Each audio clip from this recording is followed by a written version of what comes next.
Pozdravljam na današnji novinarski konferenci tukaj v Ribnici. Danes nas je tukaj kar nekaj prisotnih, no, če začnem z moje skrajno leve, gospod Janez Cimperman, župan Iga. Ne kandidira, tako, je župan Iga. Potem je dr. Tatjana Devjak, naša kandidatka v sosednjem, se pravi, Laškem okraju.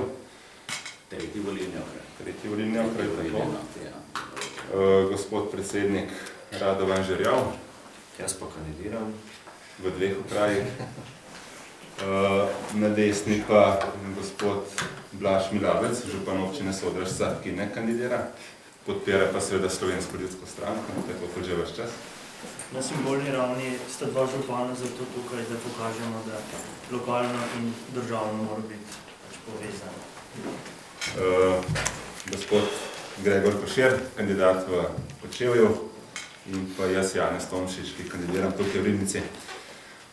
Namen današnje novinarske konference je na kratko spregovoriti zelo konkretno o našem konceptu rešitve, se pravi te cestne infrastrukture od Ljubljane do Kolpe, in pa na koncu tudi na simbolni ravni podpisati zavezo vseh nas prisotnih, da se bomo v naslednjem mandatu na vseh ravneh zavzemali, da se seveda ta projekt realizira. Prepričani smo, da je edina stvar namreč, ki manjka, politična volja. Poleg te teme je seveda še kar nekaj drugih tem, ki so zanimive za lokalno področje, ne samo omenim nekatere. Varnost občanov je postala predvsem v zadnjem času resna težava. Ocenjujemo, da je potrebno spodbuditi ne samo več preventivnih programov, ampak da je treba tudi policijo ponovno vrniti v lokalno okolje, ker vemo, da so se zdaj policijske postaje zapirale. Raje kakšno patruljo umakniti iz tistih prometnih cest, ker niso same po sebi nevarne, pa se preusmeriti v to lokalno okolje, da se seveda prepreči tudi v bodoče kriminal, ki se je začel dogajati, in da se zagotovi varnost ljudi. Znani smo kot varna država in bi bilo zelo narobe, če bi se na tem področju kaj bistveno spremenilo. Poleg seveda te cestne povezave je pomembna tudi vsa ostala infrastruktura, predvsem telekomunikacijska. Vemo, da na tem področju ne funkcionirajo mobiteli povsod, vemo, da ni širokopasovnih povezav. Tukaj seveda je veliko možnosti, predvsem preko elektroomrežja, ki je vzpostavljeno, in te vode se da, kot veste, v veliki meri uporabiti tudi za širokopasovno omrežje. Vemo, da je ga za javna podjetja in tukaj država seveda si ne rabi zatiskati oči, ampak mora potegniti odločne korake. V programu imamo jasno zapisano podporo malim in srednjim podjetjem, se pravi konkretne davčne olajšave v prvih letih za nove investicije, konkretne davčne olajšave v prvih letih za samozaposlovanje, družinska podjetja. In na koncu samooskrba Slovenije, to področje, torej tudi gozdnato področje, to je tudi področje, kjer bi lahko kmetijstvo bistveno boljše funkcioniralo. Imamo eno najmanjših samooskrb, mislim, da je za Slovenijo katastrofa, da smo nekje na 35% domače hrane. Z vidika suverenosti države seveda moramo vedeti, da tudi lastna pridelava hrane lahko v nekem trenutku pomeni resno ogroženost, če tega ne uredimo. Mi si bomo v naslednjem mandatu torej prizadevali in bomo dosegli za 15% višjo samooskrbo, s tem je povezan cel kup novih delovnih mest. Tu bi bilo z moje strani, zdaj pa predlagam, da predsednik reče kakšno na to ključno lokalno temo, pa mogoče še kakšno drugo, ki ocenjuje, da je danes najpomembnejša. Jaz pričakujem, da boš danes ti več kot jaz. Ampak je lepo pozdravljen še enkrat z moje strani. Danes tukaj predstavljamo kandidatko in kandidata za volitve iz teh okrajev, vaših okrajev. Lahko rečem, da sta dva najožja moja sodelavca, Janez kot podpredsednik stranke in Gregor kot strokovni sodelavec v državnem zboru. Verjamem pa, da bo gospa Devjakova prihodnja sodelavka v državnem zboru. To sem trdno prepričan. Če preidem na ključno problematiko, torej jaz sem trdno prepričan, da, in to iz svojih lastnih izkušenj govorim, mojih krajev, Prekmurje. Kaj je pomenila dogradnja, izgradnja, dokončanja izgradnje avtocestne povezave se seveda v tem trenutku vidi na vsakem koncu in kraju naše pokrajine, kjer je pač ta povezanost bistveno drugačna, kot je bila do sedaj. In jaz sem trdno prepričan, da bo osnova za vse nadaljne, za vse nadaljne razvoj teh krajev ravno neka normalna cestna povezava. In če potegnemo še eno povezavo, eno paralelo, avtocestno povezavo od Maribora do Pinc se je zgradilo v 4 letih. Od začetka, od pridobitve vseh dovoljenj do izgradnje in tako. Skratka, od odločitve do otvoritve je bilo praktično 4 leta. To pomeni, da se da je možno, seveda, če se hoče in če je za to politična volja.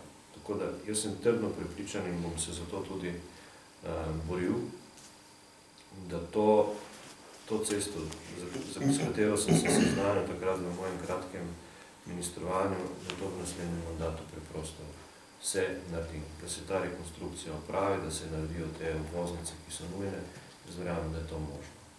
Volja je, v 4 letih se zagotovo v proračunu najdejo ta sredstva, zato najdejo predvsem na način, da je potrebno spremeniti politiko obnove državnega cestnega omrežja. Namreč v tem trenutku direkcija opravlja 600 do 700 projektov po celotni Sloveniji in ti projekti so tako razdrobljeni, da je preprosto že prevelik delež, bom rekel, samega vodenja teh projektov.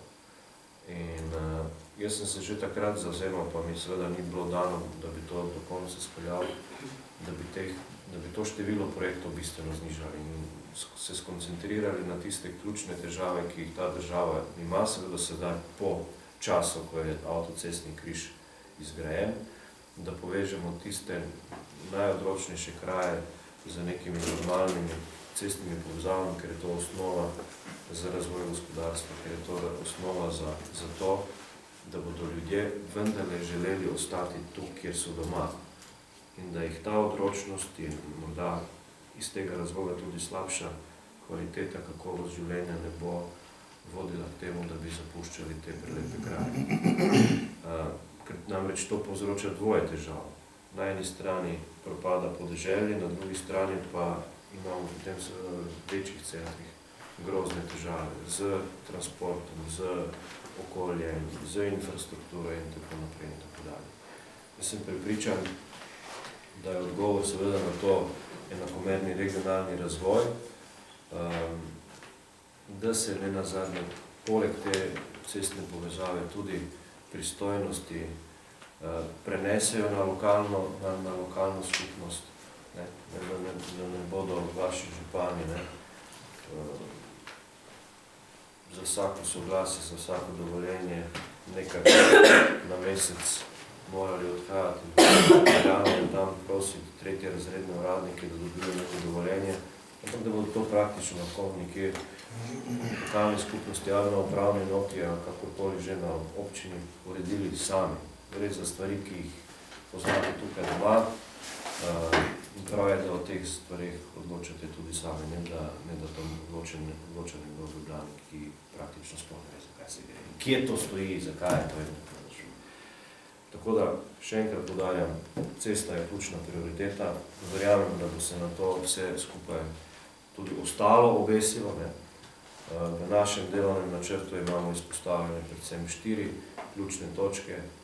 Gospodarska rast, učinkovita javna uprava, pravna država in samooskrba Slovenije za domačo prehrano. V delovnem načrtu boste našli ogromno ciljev in ukrepov, ki so povezani s temi točkami, z jasnimi roki in to bomo preprosto naredili, kaj je v tem delovnem načrtu.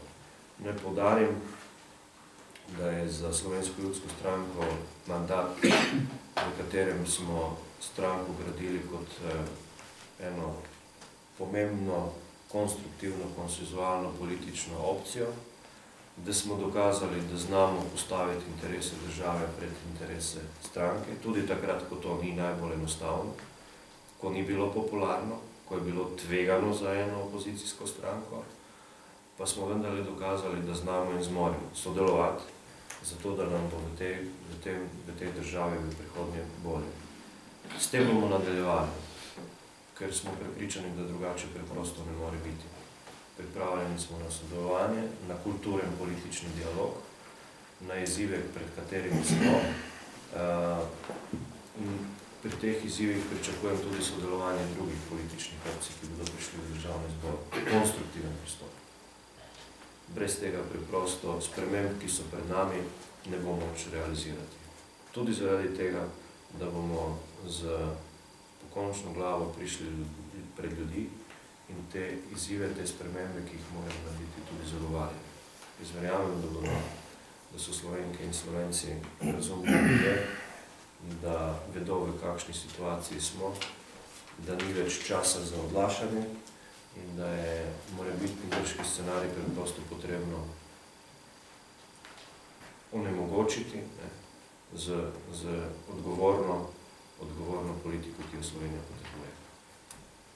Toliko mogoče za vod. Ja. Mogoče najprej, da še dal obema županoma tudi besedo, vemo, da so se uspeli vseh 13 županov, bom rekel, ki je nekako povezanih s to problematiko, poenotiti in da je to tisti ta pravi vzvod za vso ostalo politiko, državno in lokalno. Najprej lep pozdrav, seveda ne kandidiram, to sem že omenil. Najprej o naših kandidatih mislim, da so dobri. Kandidati, ki kandidirajo v našem volilnem okraju, tretjem volilnem okraju, tretje volilne enote in tudi ostali, in prepričan sem, da bodo prišli v parlament. In zato je tudi podpiram, ker jim zaupam, ker vidim, da razmišljajo tako, kot razmišljajo preprosti ljudje. Rad pa bi se dotaknil še nekaj drugega. Prepričan sem, da pridemo v parlament. Prepričan sem, da bomo v vladi, bilo pa zelo dobro, če bi naš predsednik, ki moram reči, da je edini od visokih politikov oziroma predsednikov strank brez masla na glavi. To je zelo pomembno. Karkoli poslušaš, vse posod se valijo neke čudne zgodbe, letijo neke okostnjaki iz omar. V primeru našega predsednika se to ne dogaja. In seveda ga mediji, ne vem, ali nalašč, ali tako malce zapostavljajo. Mislim, da bi bilo potrebno dati malce več pozornosti ljudem, ki so pošteni. To za uvod. Seveda jim poobljubljam, da bom hud nadzornik njihovega dela, da bom zelo natančno spremljal tudi kot član Slovenske ljudske stranke, kljub temu, da sem šele 3 leta v tej stranki, in tudi eden tistih, ki se borim s kolegom za ta razvojno os, kajti tudi v naši občini imamo težave zaradi neurejenih razmer na tej osi od Ljubljane do Petrine. Seveda ta tretja razvojna os, oziroma, če rečem bolj poenostavljeno, cesta od Ljubljane do Kočevja oziroma do Petrine, na tej cesti ni problem samo glede jutranjih konic na Igu, na Škofljici, zapor in tako dalje, oziroma migracije jutranje delavcev iz cele Dolenjske v Ljubljano, ampak za gospodarski razvoj celotnega južnega dela Slovenije. In ta vlada se tega ni zavedala. Nekatere stvari so se premaknile, to je treba reči, ko smo mi župani, 13 županov, ki smo res enotni, jim dali pa zahteve, ampak seveda temeljni problem je rekonstrukcija v celoti in pa seveda obvoznica mimo Škofljice in Lavrice. Pred nekaj dnevi smo dobili ponovno dopis iz Ministrstva za promet, zopet se poskuša to traso preusmeriti preko, pomagaj mi reči, Lesičega. To je nesprejemljivo zaradi ljudi, ki tam živijo, zaradi drage gradnje in ta obvoznica mora potekati po Ljubljanskem barju. Seveda tisto, kar govorijo na Ministrstvu za okolje in prostor, je čisto navadna neumnost. Da bodo habitati koštali dražje kot sama izgradnja ceste, to ne vem, na kjer muzejevniku je zraslo. Seveda, prepričan sem, da se bodo vsi zavzeli za ta problem Južne Dolenjske in seveda, kot je rekel že naš predsednik, da bo ta cesta zgrajena in seveda olajšano življenje ljudem v tem prostoru, v tem mandatu, ki prihaja. jaz jih bom kontroliral. Seveda sem človek, ki zelo težko hvalim, raj kritizira. To je za župane. To vejo vsi. Ja, zelo vesel sem, da se tudi naš predsednik, tudi naša stranka zavzema, da se stvari na ministrstvih pošlihtajo. Župani imamo velike probleme, izredno velike probleme, pa ne samo župani SLS-a, ki nas je sicer največ, to treba poudariti, imamo največ županov, ampak vsi, ker se na ministrstvih pravzaprav, če reče malce tako, ne dela nič. Vodil ga pa 3. in 4. nivo. Če čakaš eno soglasje Agencije Republike Slovenije za okolje 2 leti, jaz imam cesto narejeno že 2 leti, soglasje še zdaj nimam in tudi nimam gradbenega dovoljenja. In te anomalije bom zahteval od naših, da se bodo uredili. In to ni samo na Ministrstvu za okolje, to je tudi na Ministrstvu za kmetijstvo in vse povsod. Moram pa reči, da sem bil že takrat v ljudski stranki, mislim, da ne. Ko je bil gospod Žarjev, minister za promet, mi je podpisal pogodbo za krožišče na Igu in rešitev saniranja krožine, ki je bila izredno težavna za življenje naših ljudi. In mislim, da bo delo tako naprej, kot je do zdaj. Če pa ne, a ne predsednik, potem bomo mi župani malo zarepotali. No, jaz naši ekipi želim veliko uspeha na volitvah in prepričan sem, da boste vsi notri, mi pa seveda pomagali pri nadaljnjem delu v tem mandatu, ki pride. Hvala. Zdaj pa še Blaž Mravec, Sodrast ekipa seveda je 3. razvojna os, vendar pa tudi ostale državne ceste, verjetno zelo pomembno vprašanje. Ja, kot je bilo že ves čas govora tukaj in to problematiko, o tej problematiki, ki je glavna za to področje, nedvomno povezuje to problematiko od začetka do konca ravno prometna infrastruktura. To je prvi korak, ki ga mora to območje tukaj uspešno urediti, seveda na državni ravni. Zelo me veseli, da je Slovenska ljudska stranka to osvojila in tudi ves čas podpirala ta prizadevanje tega okolja. Tudi, kot ste slišali, vse naše kandidate, predvsem pa tudi predsednike, ki ima nedvomno največ izkušenj s problematiko, kar se tiče investicij v promet. Lahko rečem, da če sem do zdaj ga podpiral 99,9% kot svojega predsednika, je zdaj dobil kar nekaj procentov več, tako da smo prišli nad 100%. Podpore s temi izjavami malo za hec, ampak dejansko želim s tem poudariti, kako pomembna je ta infrastruktura za to okolje. In seveda, kdorkoli podpira in bo tudi dejansko se zavzemal po svojih močeh, v okviru svojih pristojnosti, bo dobil naklonjenost tega območja. Za naslednji mandat je prometna infrastruktura ključna. Lepo so bili predstavljeni cilji in seveda okolje tukaj bo te obljube seveda tudi si zapomnilo in tudi držalo za besedo. Tukaj govorim kot predstavnik lokalnega območja, pač enih izmed občin, podobno kot je rekel že moj predhodnik, župan Iga. Druga stvar, ki jo želim poudariti, pomembno je sodelovanje in veseli me, da so vsi 3 kandidati in Slovenska ljudska stranka znani po tem, da jim sodelovanje ni tuje. Da jim ni tuje podprt tudi konkurenčni predlog, če je boljši. To je dokazala v prejšnjem mandatu, to je večkrat dokazala tudi na lokalni ravni. Glejte, tukaj nas je 13 županov iz različnih strank, različnih prepričanj, različnih stališč, tudi, bi rekel, tistih od zadaj špagic, ki včasih koga bolj močno, včasih koga manj močno potegnejo izven tega sodelovanja, pa vendarle smo stopili tukaj, da na ključnih problemih oziroma na ključnih ciljih in prizadevanjih stojimo kot eden. To pričakujemo tudi od naših predstavnikov tega območja v državni zbor. Ne glede na to, kateri bodo, verjamem pa, ker vem, da bodo tudi naši 3 kandidati, da bodo pomembno vplivali pri tem, da se na tem področju skupaj z sodelovanjem da doseči veliko. Mi smo večkrat izpostavili primere iz drugih področji Slovenije.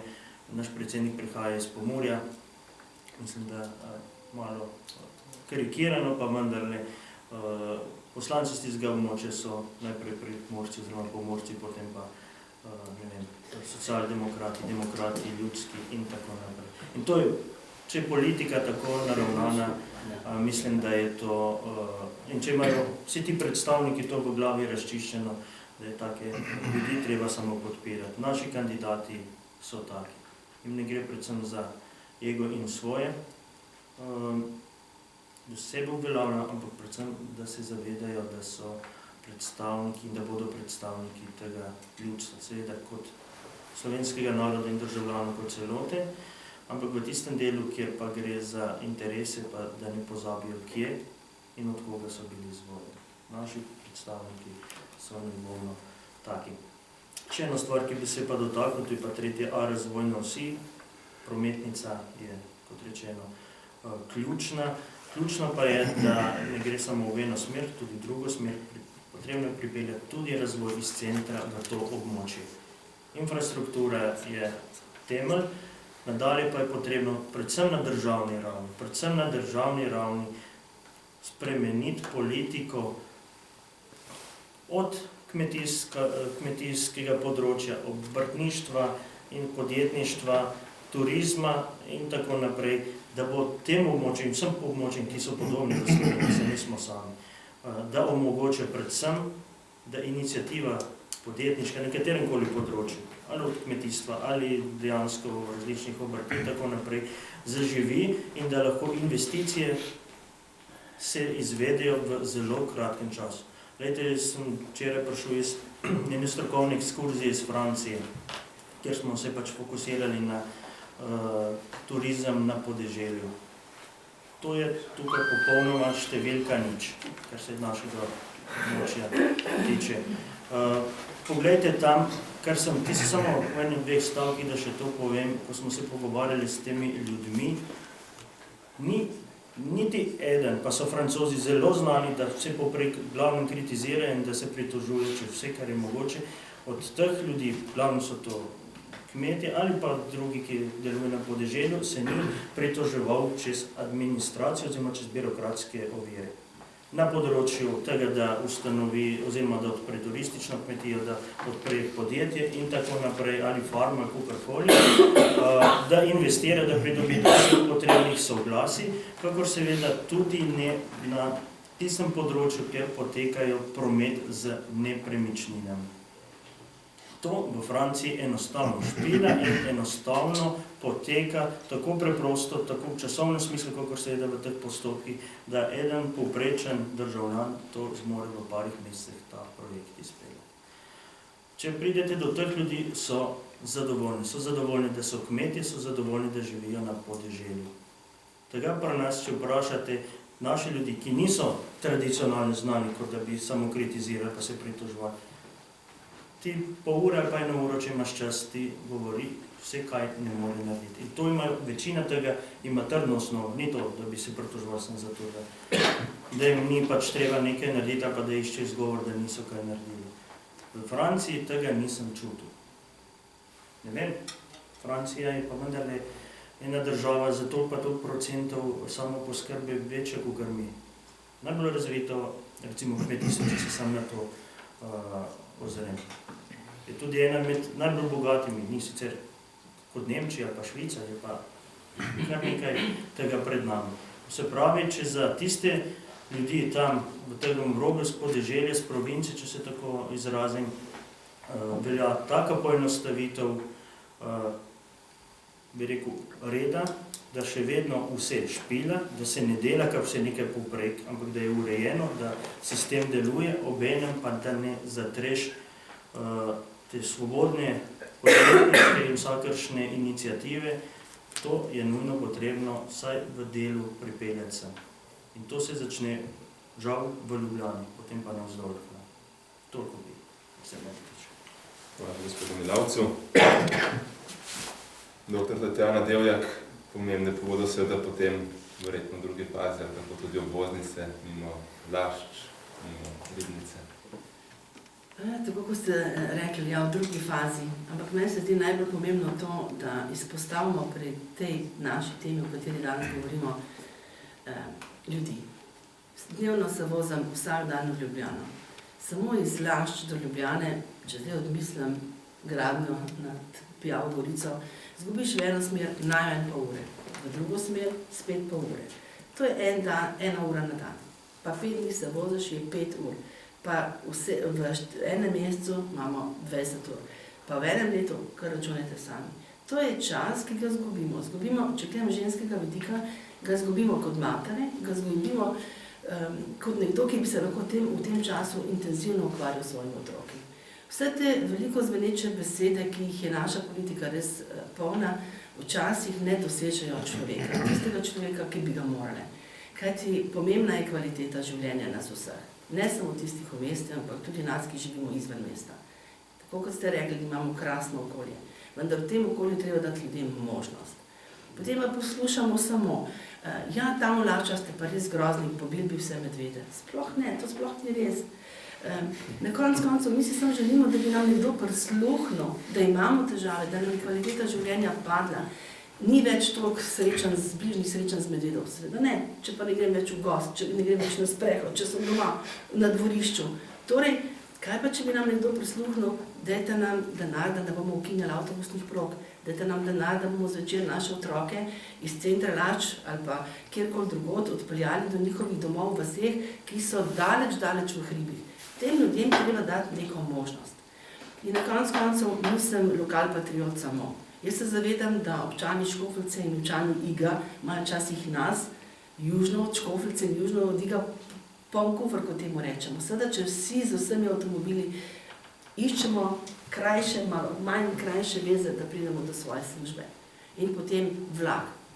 Ne, da ga ne podpiram. Vsaka stvar, ki se naredi, tudi ta tretji pas v Pijavo Gorico, vse to je dobro. Kar naredimo ljudje, potem je dobro. Samo, če pa pride vlak iz Lašč do glavne železniške postaje in potem, če si Šiška, Bežigrad in podobno, kaj pa potem? Mislim, če delamo rešitev, dajmo jo pogledati celostno. In na koncu dajmo pogledati, kaj bi to pomenilo meni, če bi živel tam, kjer živi ta človek in kako lahko naredim, da bo vsem ljudem malce boljše. Mislim, jaz sem v županu Iga lahko rečem, lahko bo kontroliral, ampak kakor jaz poznam nas z tega konca tukaj, mislim, da imamo zadost, ne? Mislim, da imamo res zadost, ampak da ne bomo ostali sem pri besedi. In če ugotovimo, da 10 let, 20 let dialoga ne pripelje drugega kot to, da se naročajo novi projekti in da spet novi ljudje, ali pa eni isti, se ne vem, služijo gadne denarje, potem bo potreba že enkrat čas, da se to naredi. In jaz sem prepričana, da naš predsednik stranke toliko pa je možan in z našo podporo, da v 4 letih bo nekaj nastalo. Jaz sem prepričana, da bo tudi že kakšna cesta. Župan ga prav, pa če bodo papirji pa gradeno, pa boš ti lahko srečna. Mogoče res, ne? Ampak, če si ne bomo postavili malce višjih ciljev, pa sedaj mislimo, da zmoramo do teh ciljev, ne bomo prišli. In hodiš po Evropi in vidiš, zakaj ne 4-pasovnica od križišča na Rudniku do centra Ljubljane? Cel Rudnik tam dosti široko. Zakaj ne zjutraj 3 pasovi v Ljubljano in popoldne 3 pasovi iz Ljubljane? Mislim, meni ženska logika govori, da to ne bi smel biti ne vem kakšen problem. Moški mi rečejo, da je to velik problem. Ja, pa se dajmo zmeniti, ali je, ali ni. Ne? In naj potem stroka pove, se da ali ne. Zato sem te predlagal, da kandidiraš. Da boš rešila ta problem. Mislim, jaz vidim kup enih rešitev. To je moški-ženski konflikt. Ja, lahko. Hvala. Jaz mislim, da naša kandidatka v tretjem volilnem okraju pravilno razmišlja. Zelo všeč mi pa je, da je ljudska, da razmišlja za vse, ne samo zase. Dobro. In še Gregor Košir. Jaz bom kratek kot zadnji, bomo se skupno predolgi. Mislim, da je bilo že veliko povedanega. Moram reči, da se z vsem strinjam. Bistveno je, da skrbimo za ta skladni regionalni razvoj tega področja. Preprosto določenih območij ne moramo pustiti v zadaj. To si država ne more privoščiti. In zato je v Ljudski stranki tak pomen in tak poudarek na decentralizaciji po najboljših močeh. Ker to je tisto, kar je v nas. in iz tega morajo veliko potegniti tudi Kočevska, ribniško območje in vse tja do Ljubljane. Brez da obljubljamo neke velike projekte, tako kot se je obljubljalo že mnogo časa. Danes smo nekaj konkretnega zavzeli, danes bomo za tem stali in mislim, da to je tisto, kar ljudje cenijo in upam, da bodo to znali ceniti. Najpomembnejše je sodelovanje. Kot poslanec bom ponudil roko vsakemu, tako na lokalnem kot na državnem nivoju. Mislim, da samo, če neka lokalna in nacionalna politika, skratka vsi predstavniki stopijo skupaj, lahko nekaj naredijo za en kraj. To je možno, dokazali so v drugih krajih po Sloveniji, čas je, da to naredimo tudi pri nas. Tako. Še Gregorju. Časa se zelo dobro držimo, se pravi, to je bilo prve pol ure. In time. Na koncu bomo podpisali to zavezo, en izvod zaveze, vsi novinarji lahko dobite po mailu to besedilo, bomo potem v okviru izjave za javnost oblikovali, kjer je samo en izvod in kjer se podpisuje v Ribnici, ga bomo potem tam na vogalu dali okvirt in obesili tle na steno in čez 4 leta nas boste seveda lahko vprašali, koliko in kaj konkretno ste si prizadevali, tako kot ste napisali v tej zavezi. Zdaj pa predlagam, da novinarji, preden se lotimo tega podpisa, da novinarji pač postaviti mora biti na drugo vprašanje na lokalno ali pa te državno tematiko, predsednik vendarle ni vsak dan v Ribnici, tako da izvolite. Vsak dan ne, ampak vedno pogosteje. Kle so podoblezne, ne? Ja. Če se jih spolne